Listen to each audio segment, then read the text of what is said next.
આખી જ પ્રભુની પરંપરામાં ગુણાતીત થી આપણે ગુરુ ગુણાતીતના દર્શનથી આપણે શરૂઆત કરીએ ત્યારે ખ્યાલ આવે ગુણાતાન સ્વામી કયું જ્ઞાન આપણને આપ્યું.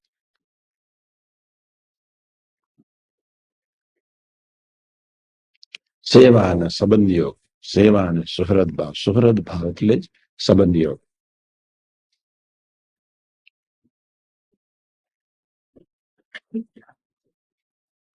એક ભૂલકુની અદાથી ગુણાતાન સ્વામી જીવી ગયા, ભૂલકુની અદાથી.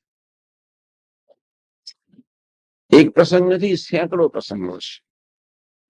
ભગતજી મહારાજ, યોગી મહારાજે અદ કરી નાખી છે. સંબંધ એ જ સ્વીકાર,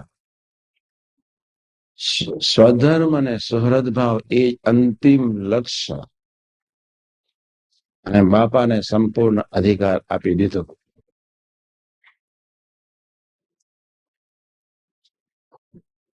અધ્યાય 37 ને યાદ કરીએ એટલે યોગીજી મહારાજ યાદ આવી જ જાય.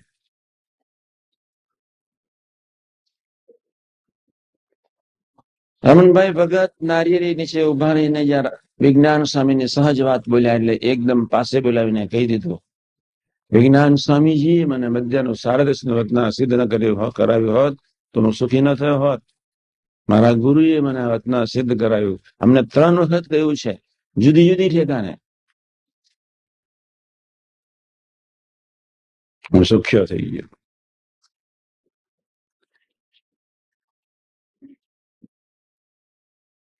પ્રશ્ન એકદમ સહજતાથી ઉઠે કે વિજ્ઞાન સ્વામી ખરેખર ભગવતી હતા? એક, ખરેખર એમની પ્રકૃતિ ટળી હતી? 2, એ ટાળી શકે એવી યોગ્યતા એમનામાં હતી? 3, અને છતાં યોગી મહારાજ એટલું બોલ્યા કે વિજ્ઞાન સ્વામી જેવા ગુરુ મને મળ્યા, મધ્ય સાર્થક સિદ્ધ કરાવ્યું, સુખ્યો થઈ ગયો. આ એક ગહન પ્રશ્ન છે.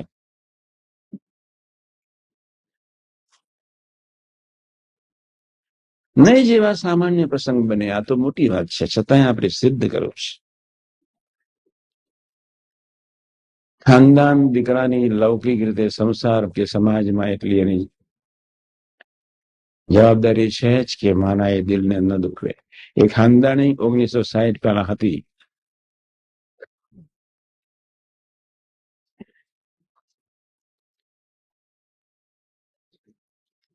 એક બોસ ગમે તેટલી દાટી આપે પણ લેબરર નીચેની વ્યક્તિ પણ ખાનદાનીથી કોઈ વિચાર કરતો હતો. વિદ્યાર્થી અત્યારે ધારાધોરણ બદલાઈ ગયા.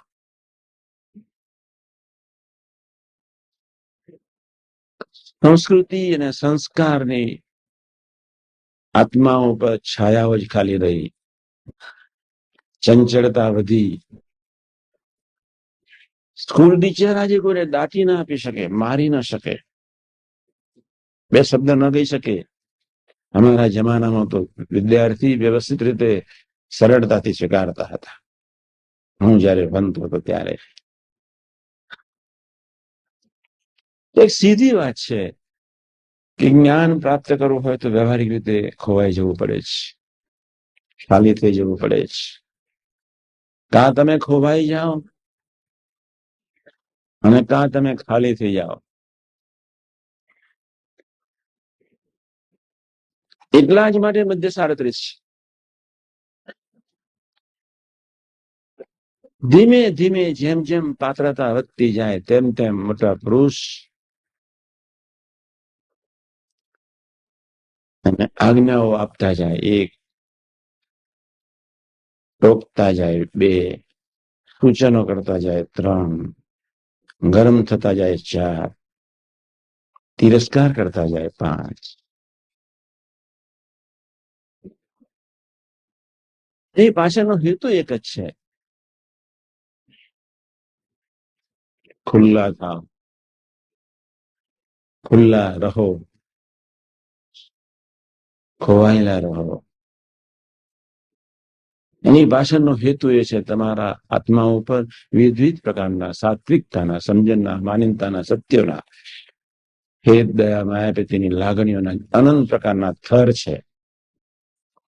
એ થરને 3 જ વર્ષમાં કાઢવા હોય શક્ય જ નથી.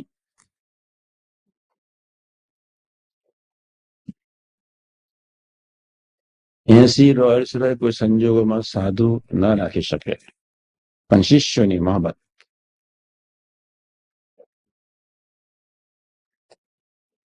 દાન ઓછું,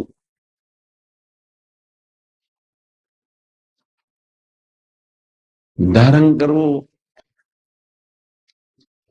ધારણ કરવાની શક્તિ ઓછી. જેમ જેમ અધિકાર આપતા જઈએ તેમ તેમ સાફસૂફી થાય સૂક્ષ્મ શરીરની. સૂક્ષ્મ શરીર એક રોગ છે.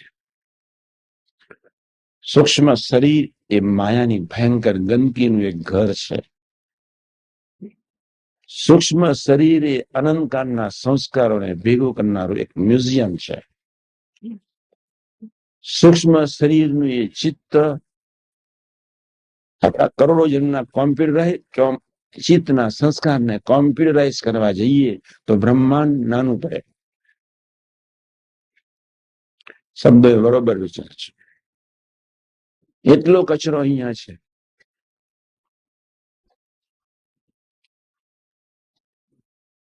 બ્રહ્માંડ જ નાનું પડે. આખા બ્રહ્માંડમાં એક જ વ્યક્તિના ચિત્તના સંસ્કારોને કોમ્પ્યુટરાઇઝ કરીને મૂકવામાં આવે, અશક્ય છે. ત્યાં આગળ અરવિંદોએ એટલું જ કહ્યું, તમારે ખાલી થઈ જવું છે, રિડ્યુસ યોર સેલ્ફ ટુ 0.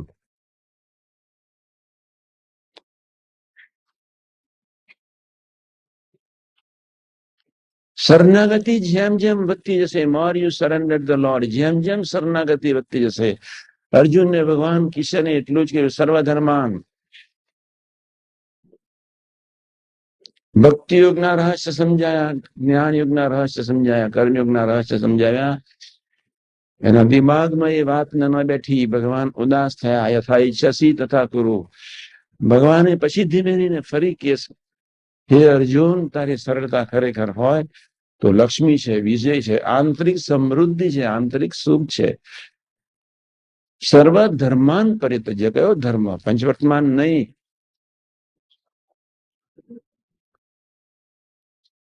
પોતાની માનીનતા, પોતાનું સત્ય, પોતાનું સમજણ, હેતમય દયાપતિની લાગણી, કોક મહાબત. સામાન્ય ધર્મોની વાત કરી નથી. એક બહુ ટોપ માણસે પૂછ્યું, બહુ ટોપ એટલે બહુ ટોપ માણસે પૂછ્યું મને કે તમે ગીતા વાંચી છે? મેં કહ્યું હા. તો કે સર્વધર્માન એટલે શું? એ બહુ સામાન્ય વાત સમજતા હતા, બહુ સામાન્ય. મેં એમને ધીમે ધીમે કહ્યું, આ પંચવર્તમાનની કોઈ વાત નથી, આ સામાજિક લેવલના ધર્મોની કોઈ વાત નથી, આ સંસારના કોઈ ધર્મોની વાત નથી. પોતાના આત્માના વિસ્ફોટને કરવા માટે, સ્વનો પ્રલય કરવા માટે ભગવાન કૃષ્ણે અર્જુનને ભૂલકું બનાવવાના કોઈ મંગલકારી હેતુથી એટલું જ કહ્યું, બધી જ માનીનતા છોડ, બધી સમજણ છોડ, બધું સત્ય છોડ, બધી લાગણીઓ છોડ, હેત, માયા, દયા, પ્રીતિના તાતનાઓ છોડ, મામેકમ શરણમ વ્રજ. ઘણાના આ શ્લોકની ખબર જ નથી. તમે ગીતા વાંચજો, ખબર પડશે. તમે આ શ્લોકને વ્યવસ્થિત રીતે કોઈ પણ ટોપ ઓથર, સ્વનો વિસ્ફોટ એ જુદી ચીજ છે. આપને આપની રીતે કરી શકીએ એમ છીએ નહીં.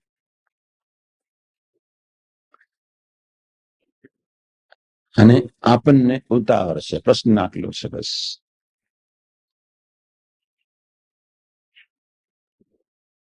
યોગી અર્થે જીવન બહુ કેસેટો,